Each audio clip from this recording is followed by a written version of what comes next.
Hi, this is Mrs. Murdock, and in this video I'm going to show you how to make a pie chart using some simple data that we just collected in a mitosis and microscopes lab. So as you can see here, we've got a table full of data that my students did a very good job of collecting today and yesterday.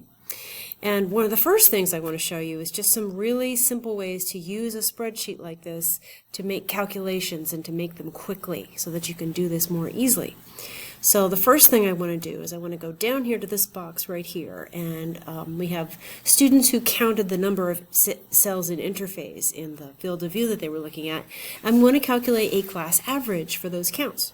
So whenever you want a cell to calculate something for you, you start with an equal sign in the cell. And since I've already been here and it already did this calculation, it pops up with average. But if it doesn't do that, you want to type in a formula that corresponds to what you want that cell to calculate for you. So calculate AVER, and it starts to give you the word average, and then you click on it, and then a parentheses opens up. And that's where you highlight the numbers that you wanted to average for you. And that's what I did, and then you press enter and it makes the calculation for you. Now the other thing that I was showing students today is that if you have like decimals that are too many or too few, you can go up here to this nifty little 0.0 with an arrow on it, and it will either take away decimals and round it up for you, or it will add to them. So I'm going to go ahead and round it up to a whole number, because whole number counts are all we have. So I'm just going to leave it like that. Okay, then what I'm going to do is, since I've calculated an average once and all of the cells to the right, I also want averages for those cells using the same number of columns above them. I can copy and drag this cell's formula across, making, again, it's a big time saver. So if I hover over that blue dot, you see how it turns into a plus sign. Now it's not, now it's an arrow, now it's a plus sign, now it's an arrow. There, see? When it's a plus sign, you click and drag. It really takes two hands to do that. And again, it does it for you. And isn't that nice? Okay. So I also now want to convert these numbers, since I have individual cell phases, interphase through telophase, and a total cell count. I can calculate a percentage using this. So remember, to calculate a percentage, you want to put the part, like for example, the number of cells in interphase, divide by the whole, which would be 58 total cells average that were counted, and multiply by 100. So here I'm going to go down to this cell here, and again, an equal sign. I'm going to open a parentheses. I'm going to click on the interphase average that I want to turn into a percentage, and that gives me the address, B15, of that cell. Then slash for divide by, and 58, because that's the total for all of them.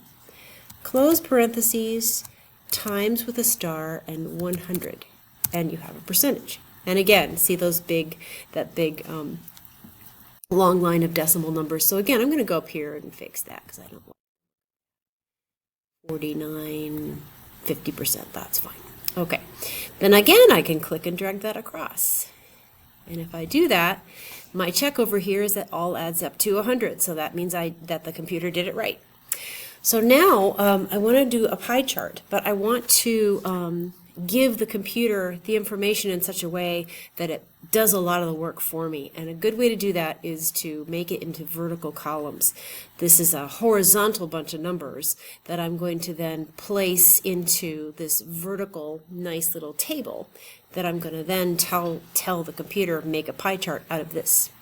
So I'm going to type 50% for interphase, 21% for prophase, 7 for metaphase, 8 for anaphase, and 12 for telophase. There, those are the numbers that this student group got from their microscope counts. So now I'm all ready to create the pie chart. So I'm going to select the table. Right? Now I didn't include total cells I counted, because that's wouldn't make any sense. I only want the things that add up to 100 to then make a pie chart with each slice adding up to 100. So now I've selected my table with the headings, so it'll put those in for me. I go over to Insert, and I go down to Chart, and I click on Chart, and it makes it for me. Now, in the case, it might give you like a line graph or a bar graph or something weird like that. If it does that, go over to Setup, and here's where you can change the type of graph. So like if it doesn't say pie chart, you can select pie chart. But there's other choices here too. You could do a bar graph, you could do a line graph, and other things. But a pie chart really is very appropriate for this data because you want to know, you want a comparison of all the how all of the different cell phases add up to 100, because you counted a certain number of cells, and some of them were in telophase, some of them were in anaphase, and all of those cells should add up to 100, which gives you a nice data set for a pie chart. The only thing left that you have to do, see, this is nice, all of the sections are labeled with their percentage and with their phase name. Then the only thing left is to give it a title. So go to Customize and go to Chart and Axis Titles.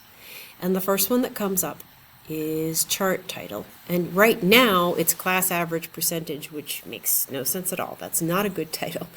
This particular type of graph and the data we've collected, I've taught you to always have your titles be the effect of the IV on the DV, and that doesn't really fit here because this was just an observational study. We just wanted to see a comparison of the different cell phases of the cell cycle in a sample of onion root tissue. And what I've just done there is given you your title. That's it, right there. This is a comparison. So if you want to rewind that and go get it, that's okay with me. Okay, so that is how you make a pie chart, and that is also showing you some really nice manipulations of the data using a spreadsheet, which will be really, really useful in a lot of places as you go through high school as well. So I hope that's helpful.